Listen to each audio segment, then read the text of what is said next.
ಆತ್ಮೀಯ ವೀಕ್ಷಕರೇ, Royson creations YouTube ಚಾನಲ್ಗೆ ನಿಮಗೆ ಸ್ವಾಗತ. ಇಂದಿನ ಈ ವಿಡಿಯೋದಲ್ಲಿ ಕರ್ನಾಟಕ ಶಾಲಾ ಪರೀಕ್ಷೆ ಮತ್ತು ಮೌಲ್ಯ ನಿರ್ಣಯ ಮಂಡಳಿಯವರು ಬಿಡುಗಡೆ ಮಾಡಿರುವ ಮೌಲ್ಯಾಂಕನ ಮಾರ್ಚ್ 2024 ಮಾದರಿ ಪ್ರಶ್ನೋತ್ತರ ಪತ್ರಿಕೆ 9ನೇ ತರಗತಿಯ ಗಣಿತ ವಿಷಯದ ಭಾಗ 2 ನಾವು ಈ ವಿಡಿಯೋದಲ್ಲಿ ತಿಳಿದುಕೊಳ್ಳೋಣ. ಈಗಾಗಲೇ ನಾನು 24 ಪ್ರಶ್ನೆಗಳನ್ನು ಅವುಗಳ ಉತ್ತರದೊಂದಿಗೆ ವಿಶ್ಲೇಷಿಸಿದ್ದೇನೆ. 25ನೇ ಪ್ರಶ್ನೆಯಿಂದ ಉಳಿದಂತಹ ಪ್ರಶ್ನೆಯನ್ನು 38ರವರೆಗಿನ ಪ್ರಶ್ನೆಗಳನ್ನು ಈ ವಿಡಿಯೋದಲ್ಲಿ ನಾನು ವಿಶ್ಲೇಷಿಸ್ತಾ ಹೋಗ್ತಾ ಇದ್ದೀನಿ. ಯಾರೆಲ್ಲ ಮೊದಲ ಬಾರಿ ನಮ್ಮ ಚಾನಲ್ ನೋಡ್ತಾ ಇದ್ದೀರಾ, ಸಬ್ಸ್ಕ್ರೈಬ್ ಮಾಡಿ ಹಾಗೂ ನಿಮ್ಮ ಫ್ರೆಂಡ್ಸ್ಗೆ ಶೇರ್ ಮಾಡಿ.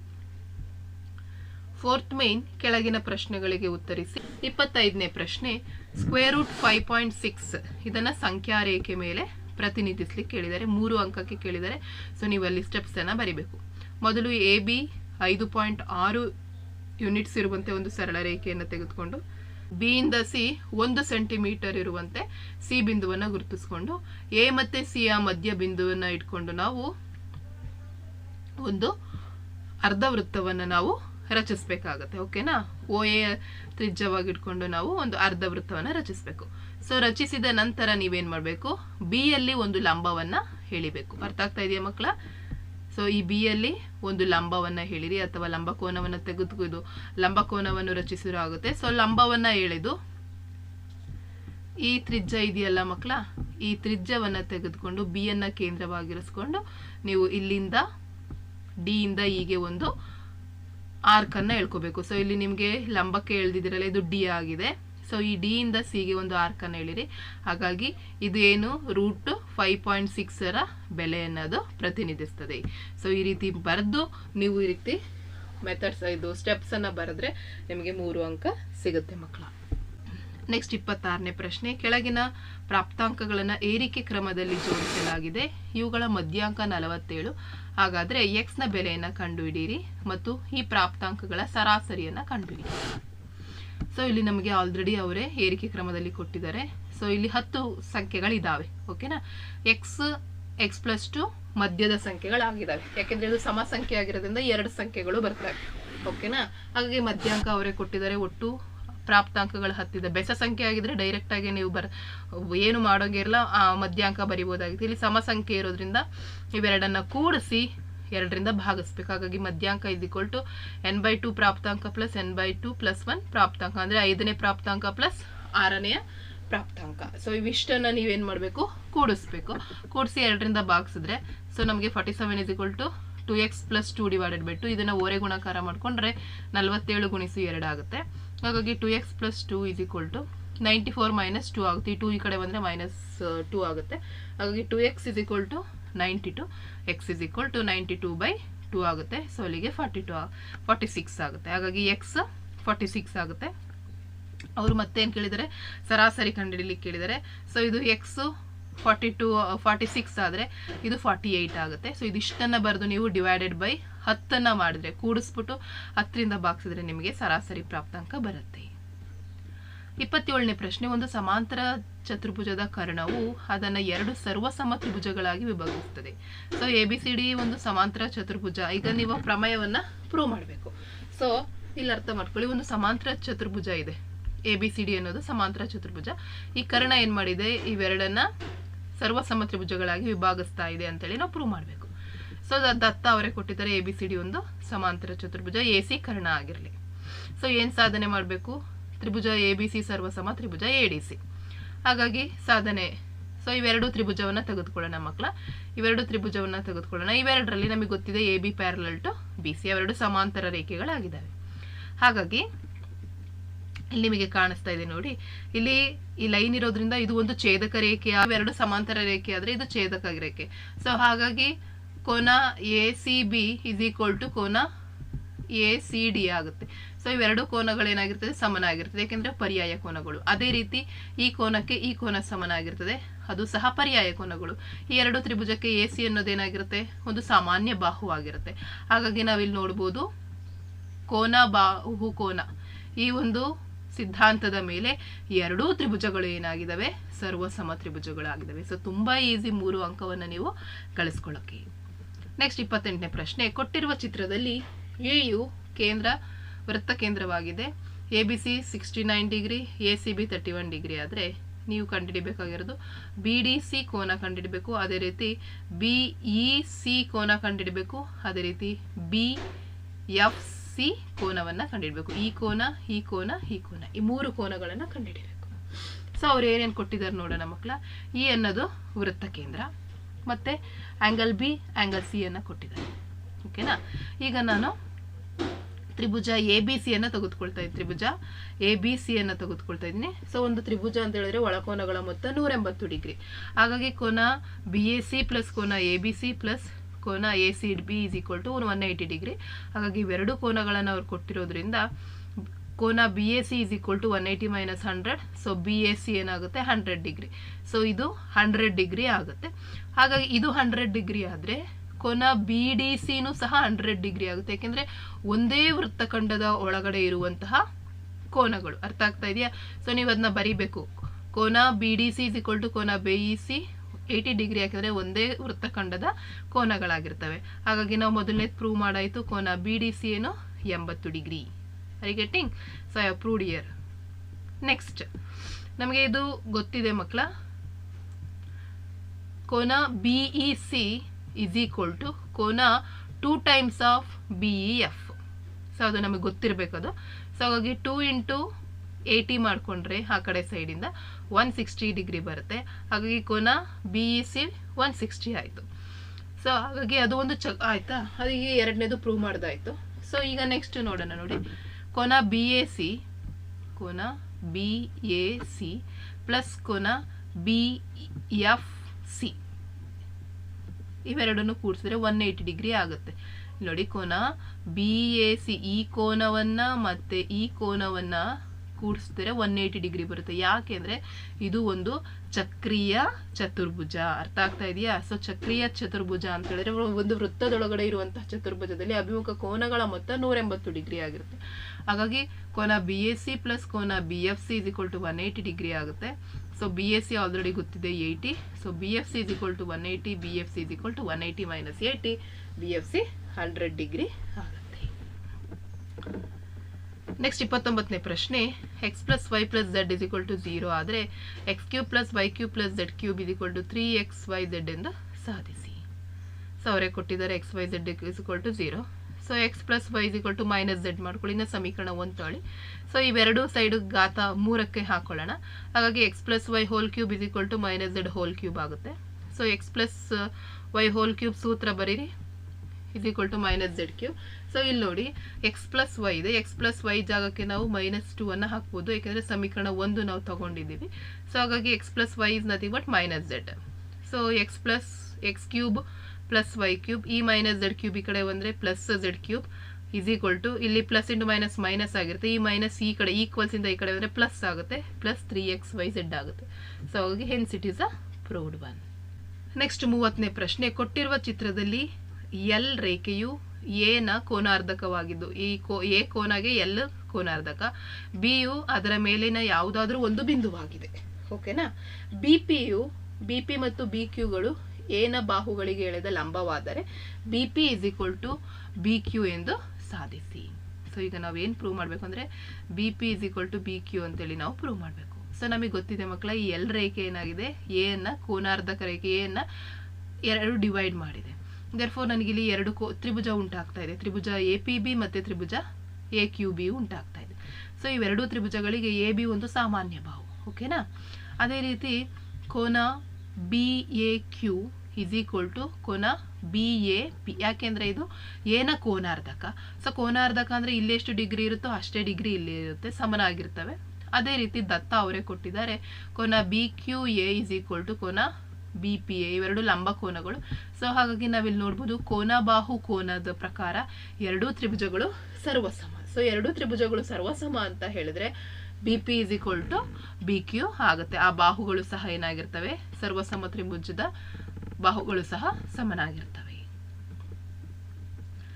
31ನೇ ಪ್ರಶ್ನೆ. 2x plus y is equal to 7 ಈ ರೇಖಾತ್ಮಕ ಸಮೀಕರಣಕ್ಕೆ ನಕ್ಷೆಯನ್ನು ರಚಿಸಿ. ಸೊ ಫಸ್ಟ್ ಸಮೀಕರಣವನ್ನು ತೆಗೆದುಕೊಳ್ಳೋಣ ಮಕ್ಕಳ. y is equal to 7 minus 2x ಆಗುತ್ತೆ. ಈಗ ನಾವು ಎಕ್ಸ್ಗೆ ಬೆಲೆ ಕೊಡ್ತಾ ಹೋದರೆ y ಗೊತ್ತಾಗುತ್ತೆ. x 0 ಕೊಟ್ಟರೆ y 7 ಬರುತ್ತೆ, 2 ಕೊಟ್ಟಾಗ 3 ಬರುತ್ತೆ, 3 ಕೊಟ್ಟಾಗ 1, 4 ಕೊಟ್ಟಾಗ ಮೈನಸ್. ಸೊ ನೀವು ಇದೇ ಬೆಲೆ ತಗೋಬೇಕು ಅಂತಂದ್ರೆ ನೀವು ಎಷ್ಟೇ ಬೆಲೆ ತಗೊಂಡ್ರು ಬರುತ್ತೆ. ಬಟ್ ನಿಮಗೆ ಗ್ರಾಫ್ ಇಳಿಯೋಕ್ಕೆ ಎಷ್ಟಾಗುತ್ತೋ ಅಷ್ಟು ಒಂದು 3 ರಿಂದ 4 ವ್ಯಾಲ್ಯೂಸ್ ತಗೊಳ್ಳಿ.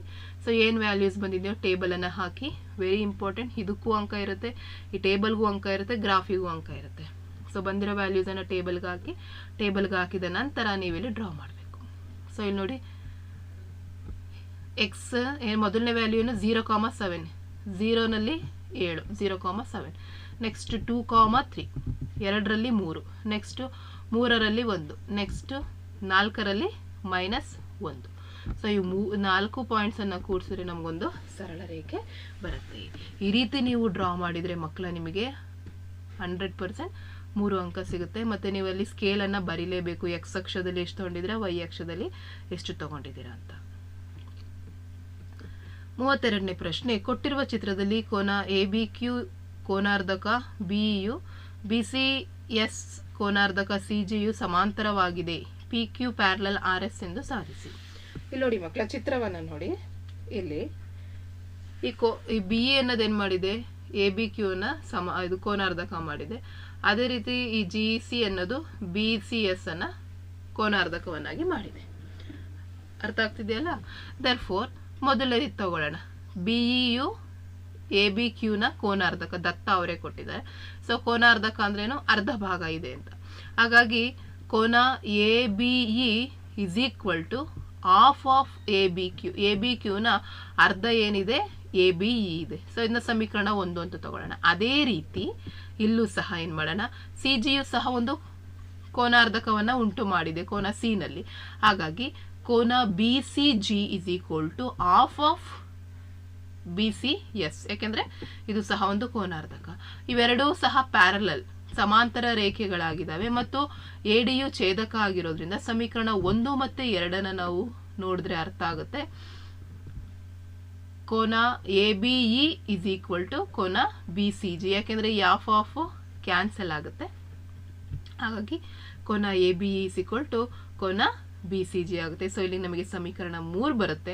ಸೊ ಹಾಗಾಗಿ ಸಮೀಕರಣ 1 ಮತ್ತು 2 3ರಲ್ಲಿ ನಾವು ಆದೇಶಿಸಿದ್ರೆ ಹಾಫ್ ಕೋನ ABC is equal to half ಕೋನ BCG, ಹಾಫ್ ಆಫ್ ಕ್ಯಾನ್ಸಲ್ ಆದರೆ ABQ is equal to BCG ಆಗುತ್ತೆ. ಯಾಕೆಂದ್ರೆ PQ ಮತ್ತು RS ರೇಖೆಗಳು ಸಮಾಂತರ ರೇಖೆ ಹಾಗೂ ಛೇದಕ AD ಇಂದ ಉಂಟಾದ ಅನುರೂಪ ಕೋನಗಳಾಗಿವೆ. therefore PQ parallel to RS. Next 33ನೇ ಪ್ರಶ್ನೆ, ಒಂದು ತ್ರಿಭುಜಾಕಾರದ ಜಮೀನಿನ 3 ಜನರಿಗೆ ಸಮಾನವಾಗಿ ಹಂಚಲಾಗಿದೆ. ಜಮೀನಿನ 2 ಬಾಹುಗಳು ಅಂದ್ರೆ 2 ನೋಡಿ, ಈಗ ತ್ರಿಭುಜಾಕಾರ 2 ಬಾಹುಗಳು 100 ಮೀಟರ್ ಮತ್ತು ಒಂದು 160 ಮೀಟರ್ ಆಗಿದ್ದು ಅದರ ಸುತ್ತಳತೆ 360. ಹಾಗಾದ್ರೆ ಪ್ರತಿಯೊಬ್ಬರಿಗೂ ಎಷ್ಟು ಸಿಗುತ್ತೆ? ಸೊ ಇಲ್ಲಿ ಡೈರೆಕ್ಟ್ ಆಗಿ ಅವರೇ ಸುತ್ತಳತೆ ಕೊಟ್ಟಿದ್ದಾರೆ ಮತ್ತೆ ಇದನ್ನ ಕೊಟ್ಬಿಟ್ಟಿದ್ದಾರೆ ಬಾಹುಗಳನ್ನ. 2 ಬಾಹುಗಳು ಅಂದ್ರೆ ಒಂದು ಬಾಹು 100, ಇನ್ನೊಂದು ಬಾಹು 100, ಇನ್ನೊಂದು 160. ಸೊ ಡೈರೆಕ್ಟ್ ಆಗಿ S is equal to A plus B plus C divided by 2 ಫಾರ್ಮುಲಾಗಳನ್ನ ಹೆರಾನ್ಸ್ ಸೂತ್ರವನ್ನೇ ಬಳಸಬೇಕಾಗುತ್ತೆ ನಾವಿಲ್ಲಿ. ಹಾಗಾಗಿ 360 ಭಾಗಿಸು 2, 280. ಸೊ ನೆಕ್ಸ್ಟ್ ತ್ರಿಭುಜಾಕಾರದ ಜಮೀನಿನ ವಿಸ್ತೀರ್ಣವನ್ನು ಕಂಡುಹಿಡಿಯಲಿಕ್ಕೆ ಹೆರಾನ್ಸ್ ಸೂತ್ರವನ್ನು ಬಳಸೋಣ. S into S minus A into S minus B into S minus C. S ಅಂದ್ರೆ 180. So 180 into 180 minus 100, 180 minus 100, 180 minus 160. So ಉಳಿಯುವಂಥದ್ದು 180 ಇಂಟು 80 ಇಂಟು 80 ಇಂಟು 20. ಸೊ 180ನ 20 ಕುಣಿಸಿದ್ರೆ 360 ಗುಣಿಸು 80 ಗುಣಿಸು 80. 360ನ 60 ಬರ್ಕೊಂಡ್ರೆ ಸೊ ಆರಾಮಾಗಿ ನಾವು 60 ಸ್ಕ್ವೇರ್ 80 ಸ್ಕ್ವೇರ್ ಮಾಡಿದ್ರೆ ಸ್ಕ್ವೇರ್ ಕ್ಯಾನ್ಸಲ್ ಆದರೆ ಉಳಿಯೋದು 60 ಇಂಟು 80. ಸೊ ಅಲ್ಲಿಗೆ 4800 ಮೀಟರ್ ಸ್ಕ್ವೇರ್ ಆಗುತ್ತೆ. ಹಾಗಾಗಿ ಪ್ರತಿಯೊಬ್ಬರಿಗೂ ಬರಬೇಕಾಗಿರೋಂಥ ವಿಸ್ತೀರ್ಣ 4800 ಭಾಗಿಸು 3 ಮಾಡಿದ್ರೆ 1600 ಮೀಟರ್ ಸ್ಕ್ವೇರ್ ಬರುತ್ತೆ. ಅರ್ಥ ಆಗಿದೆಯಲ್ವಾ? ಸೊ ಮೇಡಮ್ ಫಾಸ್ಟಾಗಿ ಹೇಳ್ತಿದ್ದಾರೆ ಅಂತ ಅನ್ಕೊಂಬಿಡಿ. ಸೊ ನಿಮಗೆ ವಿಡಿಯೋ ಲೆಂತ್ ಆಗುತ್ತೆ. ನಾನು ಅರ್ಥ ಮಾಡಿ ಆಲ್ರೆಡಿ ಇವೆಲ್ಲ ಎಕ್ಸ್ಪ್ಲೈನ್ ಮಾಡಿಕೊಟ್ಟಿದ್ದೀನಿ ನಿಮಗೆ. ಸೊ ಇದು ಈಸಿಯಾಗಿ ಅರ್ಥ ಆಗುತ್ತೆ. ನೆಕ್ಸ್ಟ್ ನಾವು ಇದಿಷ್ಟು ನಿಮಗೆ 9 ಪ್ರಶ್ನೆಗಳು 3 ಅಂಕಕ್ಕಾದರೆ ಈಗ 4 ಅಂಕದ ಪ್ರಶ್ನೆಯನ್ನು ನೋಡೋಣ ಮಕ್ಕಳ. ಕೆಳಗಿನ ಪ್ರಶ್ನೆಗಳಿಗೆ ಉತ್ತರಿಸಿ. 34ನೇ ಪ್ರಶ್ನೆ, y is equal to 30 degree, z is equal to 90 degree ಮತ್ತು xy plus yz plus zx is equal to 11 centimetre ಇರುವಂತೆ ತ್ರಿಭುಜ XYZ ಅನ್ನು ರಚಿಸಿ. ಮೊದಲು ನಾವು 11 ಸೆಂಟಿಮೀಟರ್ ರೇಖಾಖಂಡವನ್ನು ರಚಿಸಬೇಕು ಮಕ್ಕಳ. ತದನಂತರ ಇಲ್ಲಿ 30 ಡಿಗ್ರಿ ಅವ್ರು ಹೇಳಿದ್ದಾರೆ ವೈ ಎಷ್ಟು 30 ಡಿಗ್ರಿ. ಸೊ 30 ಡಿಗ್ರಿಯನ್ನು ನೀವು ರಚಿಸಿ ನಂತರ ಅದಕ್ಕೆ ಒಂದು ಕೋನಾರ್ಧಕವನ್ನು ರಚಿಸಬೇಕು. ಸೊ ಇಲ್ಲಿ 15 ಡಿಗ್ರಿ, ಇಲ್ಲಿ 15 ಡಿಗ್ರಿ. ಅದೇ ರೀತಿ ನೀವು ಝಡ್ ಅಲ್ಲಿ 90 ಡಿಗ್ರಿಯನ್ನು ರಚಿಸಿ ತದನಂತರ ನೀವು ಅದಕ್ಕೆ ಕೋನಾರ್ಧಕವನ್ನು ರಚಿಸಬೇಕು. 45 ಡಿಗ್ರಿ 45 ಡಿಗ್ರಿ ಬರುತ್ತೆ. ಓಕೆನಾ. ಆ ನಂತರ ಈ 15 ಡಿಗ್ರಿಯಿಂದ ಮತ್ತೆ 45 ಡಿಗ್ರಿಯಿಂದ ನೀವು ಇಲ್ಲಿ ಕೂಡಿಸ್ತೀರ, ಇಲ್ಲೊಂದು ಪಾಯಿಂಟ್ ನಿಮಗೆ ಸಿಗುತ್ತೆ. ತದನಂತರ ನೀವೇನ್ ಮಾಡಬೇಕು, ಈ ಒಂದು ರೇಖೆ, ಈ ರೇಖೆಗೆ ಇದನ್ನ ನೀವು ಲಂಬಾರ್ಧಕವನ್ನು ಎಳಿಬೇಕಂದ್ರೆ ಅರ್ಧಕ್ಕಿಂತ ಹೆಚ್ಚು ತಗೊಂಡು ಮಧ್ಯ ರೇಖೆಯನ್ನು ಕಂಡಿಡ್ಬೇಕು. ಅದೇ ರೀತಿ ಇಲ್ಲೂ ಮಾಡಿಕೊಂಡು ನೀವೇನ್ ಮಾಡಬೇಕು, ಇಲ್ಲಿಗೆ ನಿಮಗೆ ಪಾಯಿಂಟ್ ಸಿಗುತ್ತಲ್ಲ, ಸೊ ಇದನ್ನ ಜಾಯಿನ್ ಮಾಡಿ, ಅದೇ ರೀತಿ ಇದನ್ನ ಜಾಯಿನ್ ಮಾಡಿದ್ರೆ ಈಸಿಯಾಗಿ ನೀವು ಡ್ರಾ ಮಾಡ್ಬೋದು. ಸೊ ವೆರಿ ಈಸಿ, ಕನ್ಸ್ಟ್ರಕ್ಷನ್ ಅನ್ನ ಮಿಸ್ ಮಾಡಬೇಡಿ. ಮತ್ತೆ ನಿಮ್ಗೆ ಅವ್ರು ಏನು ಇದು 30 ಡಿಗ್ರಿ 90 ಡಿಗ್ರಿ ಕೊಟ್ಟಿದಾರಲ್ಲ, ಸೊ ಮೆಜರ್ ಮಾಡಿದ್ರೆ ಎಕ್ಸಾಕ್ಟ್ ಇದು 30 ಡಿಗ್ರಿ, ಝಡ್ 90 ಡಿಗ್ರಿ ಬರಬೇಕು. ತದನಂತರ ಈ ಮೂರನ್ನ ಕೂಡಿಸಿದ್ರೆ XY plus YZ plus ZX, ಇವು ಮೂರನ್ನ ಕೂಡಿಸಿದ್ರೆ ನಿಮಗೆ 11 ಸೆಂಟಿಮೀಟರ್ ಬರಲೇಬೇಕು, ಬಂದೇ ಬರುತ್ತೆ. ನೋಡಿ ನಾನು ಮಾಡಿದ್ದೀನಿ.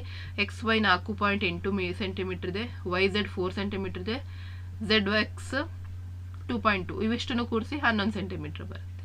ಸೊ ಮೆಜರ್ ಮಾಡಿ 30 ಡಿಗ್ರಿ 90 ಡಿಗ್ರಿ ಬರುತ್ತೆ. ಈ ರೀತಿನೇ ನೀವು ಮಾಡಬೇಕು. ನೆಕ್ಸ್ಟ್ 35ನೇ ಪ್ರಶ್ನೆ. 30 ವಿದ್ಯಾರ್ಥಿಗಳಿಗೆ ಕಳೆದ ತಿಂಗಳಿನಲ್ಲಿ ಅವರ ಮೊಬೈಲ್ ಬಳಕೆ ಮಾಡಿದ ಸಮಯವನ್ನ ಗಂಟೆಗಳಲ್ಲಿ ತಿಳಿಸುವಂತೆ ಕೇಳಲಾಯಿತು. ಅದರ ಫಲಿತಾಂಶವನ್ನ ದಾಖಲಿಸಿದೆ. ಇಲ್ಲಿ ಕೊಟ್ಟಿದ್ದಾರೆ ನೋಡಿ. ಈ ದತ್ತಾಂಶಗಳ ವರ್ಗಾಂತರಗಳಿಗೆ ಸಮಗಾತ್ರಗಳಾಗಿ ಅವರೇ ಕೊಟ್ಟಿದ್ದಾರೆ. 0 to 5, 5 to 10 ಈ ರೀತಿ ತೆಗೆದುಕೊಂಡು ನೀವು ಆವೃತ್ತಿ ವಿತರಣಾ ಪಟ್ಟಿಯನ್ನು ರಚಿಸಿ ಅದರ ಸಹಾಯದಿಂದ ಕೆಳಗಿನ ಪ್ರಶ್ನೆಗಳನ್ನ ಉತ್ತರಿಸಬೇಕು. ಸೊ ನಾನಿಲ್ಲಿ ವರ್ಗಾಂತರವನ್ನ ಬರೆದುಕೊಂಡಿದ್ದೀನಿ. 0 ಇಂದ 5. ಸೊ ಇಷ್ಟು ಬಳಸುವಂತ ಎಷ್ಟು ವಿದ್ಯಾರ್ಥಿಗಳಿದ್ದಾರೆ, ಎಷ್ಟು ಗಂಟೆ ನೋಡ್ತಾ ಇದ್ದಾರೆ, ಸೊ ಅದನ್ನು ನೀವು ಇಲ್ಲಿ ದಾಖಲಿಸ್ತಾ ಹೋಗಿ. ನೋಡಿ ನಾನು ಹಾಕಿದ್ದೀನಿ ಆಲ್ರೆಡಿ. ಸೊ ಇವೆಲ್ಲವನ್ನ ಹಾಕಿ ನೀವು ನಂತರ ಇಲ್ಲಿ ಕೌಂಟ್ ತೆಗೀರಿ ಆವೃತ್ತಿಗಳನ್ನ. ಸೊ ಅಲ್ಲಿಗೆ ನಿಮಗೆ ಟೋಟಲಿ 30 ಸ್ಟೂಡೆಂಟ್ ಬರ್ತಾರೆ. ಸೊ ಅಲ್ಲಿ ನೋಡಿದ ತಕ್ಷಣನೇ ಗೊತ್ತಾಗುತ್ತೆ 10 ಗಂಟೆಗಳಿಗಿಂತ ಕಡಿಮೆ ಮೊಬೈಲ್ ಬಳಕೆ ಮಾಡುತ್ತಿರುವ ವಿದ್ಯಾರ್ಥಿಗಳ ಸಂಖ್ಯೆ ಎಷ್ಟು. ಸೊ 10 ಗಂಟೆಗಿಂತ ಕಡಿಮೆ ಬಳಸ್ತಾ ಇರೋರು ಕೇವಲ 8 ಮಂದಿ ಮಾತ್ರ. ನೋಡಿ 7 + 1 8. 25 ಗಂಟೆಗಳಿಗಿಂತ ಹೆಚ್ಚು ಬಳಕೆ ಮಾಡ್ತಿರೋದು, ಇದೆಲ್ಲ ಗಂಟೆಗಳಾಗಿರೋದ್ರಿಂದ ನೋಡಿ 25 ಗಂಟೆಗಳಿಗಿಂತ ಹೆಚ್ಚು. ಸೊ ನೋಡಿ 2 1 3. ಹಾಗಾಗಿ 25 ಗಂಟೆಗಳಿಗಿಂತ ಹೆಚ್ಚು ಇರೋರು 3, 10 ಗಂಟೆಗಳಿಗಿಂತ ಕಡಿಮೆ ಇರೋರು 8. ಇದಿಷ್ಟು ಬರೆದ್ರೆ ನಿಮಗೆ 4 ಅಂಕ ಸಿಗುತ್ತೆ. 36ನೇ ಪ್ರಶ್ನೆ. ಒಂದು ಸಮದ್ವಿಬಾಹು ತ್ರಿಭುಜದಲ್ಲಿ ಸಮಬಾಹುಗಳಿಗೆ ಅಭಿಮುಖವಾಗಿರುವ ಕೋನಗಳು ಸಮನಾಗಿರ್ತವೆ. ನಮಗಿದು ತುಂಬಾ ಇಂಪಾರ್ಟೆಂಟ್ ಮಕ್ಕಳ. ಇದು ನೋಡಿ, ಇಲ್ಲೊಂದು ತ್ರಿಭುಜವನ್ನು ತೆಗೆದುಕೊಳ್ಳಿ. AB ಮತ್ತೆ BC ಸಮನಾಗಿದೆ, ಯಾಕಂದ್ರೆ ಇವು ಸಮದ್ವಿಬಾಹು ತ್ರಿಭುಜ. ಸೊ ಸಮದ್ವಿಬಾಹು ತ್ರಿಭುಜ ಅಂತ ಹೇಳಿದ್ಮೇಲೆ ನಾವೀಗ ಏನ್ ಪ್ರೂವ್ ಮಾಡಬೇಕು, ಅಭಿಮುಖ ಕೋನಗಳು ಸಮನಾಗಿರ್ತವೆ. ಅಂದ್ರೆ ಇದಕ್ಕೆ ಇದು ಅಭಿಮುಖ ಕೋನ, ಇದಕ್ಕೆ ಇದು so angle B = angle C ಅಂತ ಪ್ರೂವ್ ಮಾಡಬೇಕು. ಸೊ ಹಾಗಾಗಿ ದತ್ತ ಏನ್ ಕೊಟ್ಟಿದ್ದಾರೆ, ABC ಒಂದು ಸಮಬಾಹು ತ್ರಿಭುಜ, AB = AC. ಏನು ಸಾಧನೆ ಮಾಡಬೇಕು, ಕೋನ B = ಕೋನ C. ಸೊ ಹಾಗಾಗಿ ನಾನು ರಚನೆ ಏನ್ ಮಾಡಿದೀನಿ, A ಇಂದ D ಗೆ ಒಂದು ಲಂಬವನ್ನ ಎಳೆದಿದ್ದೀನಿ, ಮತ್ತೆ ಅದನ್ನ ಕೋನಾರ್ಧಕ, ಹೇಗೆ ಕೋನಾರ್ಧಕವನ್ನ ರಚಿಸಿದ್ದೀನಿ. ಸೊ ಹಾಗಾಗಿ ನನಗೆ ಇಲ್ಲಿ 2 ತ್ರಿಭುಜ ಸಿಕ್ತು. ತ್ರಿಭುಜ BDA ಮತ್ತೆ ತ್ರಿಭುಜ CAD ಸಿಗುತ್ತೆ. ಸೊ ಇವೆರಡು ತ್ರಿಭುಜಗಳಲ್ಲಿ ನೋಡಿ AB = AC. ಯಾಕೆ, ಅದು ದತ್ತದಲ್ಲೇ ಕೊಟ್ಟಿದ್ದಾರೆ, ಸಮದ್ವಿಬಾಹು ತ್ರಿಭುಜ. ಅಪಾರ್ಟ್ ಫ್ರಮ್ ದಟ್ AD ಏನಾಗಿದೆ, 2 ತ್ರಿಭುಜಕ್ಕೂ ಸಾಮಾನ್ಯ ಬಾಹು ಆಗಿದೆ. ಅದರ ನಂತರ BAD = DAC, ಅದು ಒಂದು ಏನಾಗಿದೆ ಮಕ್ಕಳ, ರಚನೆಯಿಂದ ಸಿಕ್ಕಿದೆ, ಕೋನಾರ್ಧಕ. ಹೇಗೆ ಕೋನಾರ್ಧಕ ಹೇಳೋದ್ರಿಂದ ಆ 2 ಕೋನಗಳು ಸಮನಾಗಿರ್ತವೆ. ದೇರ್ಫೋರ್ ಬಾಹುಕೋನ ಬಾಹು ಸಿದ್ಧಾಂತದ ಪ್ರಕಾರ ಆ 2 ತ್ರಿಭುಜಗಳು ಸರ್ವಸಮ. ಸೊ 2 ತ್ರಿಭುಜಗಳು ಸರ್ವಸಮ ಆಗಿದಾವೆ ಅಂದ್ರೆ ಕೋನಗಳು ಸಹ ಏನಾಗಿದೆ, ಸಮನಾಗಿರ್ತವೆ. ಹಾಗಾಗಿ ಕೋನ B = ಕೋನ C ಆಗಿರುತ್ತೆ. ನೆಕ್ಸ್ಟ್ 37ನೇ ಪ್ರಶ್ನೆ. ಇಲ್ಲಿ ಒಂದು ನಮಗೆ P(x) ಅನ್ನು ಕೊಟ್ಟು ಒಂದು ಶೂನ್ಯತೆ ಕೊಟ್ಟಿದ್ದಾರೆ. K ಬೆಲೆ ಕಂಡಿಡಿದು ಇನ್ನೊಂದು ಶೂನ್ಯತೆಯನ್ನು ನಾವು ಕಂಡುಹಿಡಿಬೇಕಾಗುತ್ತೆ. ಫಸ್ಟ್ x - 1 = 0, x = 0, x ಪ್ಲೇಸಿಗೆ 1 ಅನ್ನು ಸಬ್ಸ್ಟಿಟ್ಯೂಟ್ ಮಾಡಿ K ವ್ಯಾಲ್ಯೂ 1 ಬರುತ್ತೆ. ನೆಕ್ಸ್ಟ್ ಆ K 1 ಆದ್ರೆ ಇನ್ನೊಂದು ಶೂನ್ಯತೆಯನ್ನು ಕಂಡುಹಿಡಿಬೇಕು. ಸೊ ಹಾಗಾಗಿ 4x² - 3x - 1 = 4x² - 4x. So ಇದನ್ನು ನಾನು ಅಪವರ್ತಿಸ್ತಾ ಇದ್ದೀನಿ. ಓಕೆನಾ, ಅಪವರ್ತಿಸಿದಾಗ ನನಗೆ ಬರ್ತಾ ಇದೆ 4x - x. ಸೊ ಸಾರಿ, ಇದು +x ಆಗಬೇಕು. ಸೊ +x - 1 ಸೊ ದೇರ್ಫೋರ್ ಅಪವರ್ತಿಸಿ ಮಕ್ಕಳ 4 ಕಾಮನ್ ಇದೆ, ಇಲ್ಲಿ +1 ಕಾಮನ್ ಇದೆ. ಹಾಗಾಗಿ x - 1 ಇಂಟು 4x + 1 ಬರುತ್ತೆ. ಹಾಗಾಗಿ x - 1 ಅಂತ ಹೇಳಿದ್ರೆ 1 ಆಗುತ್ತೆ. 4x + 1 = 0, 4x -1, so x -1/4. ಹಾಗಾಗಿ ಇನ್ನೊಂದು ಶೂನ್ಯತೆ ಯಾವುದಾಗಿರುತ್ತೆ? -1/4 ಆಗಿರುತ್ತೆ. ಲಾಸ್ಟ್ ಕ್ವಶನ್, 5 ಅಂಕದ ಒಂದೇ ಪ್ರಶ್ನೆ, 38ನೇ ಪ್ರಶ್ನೆ.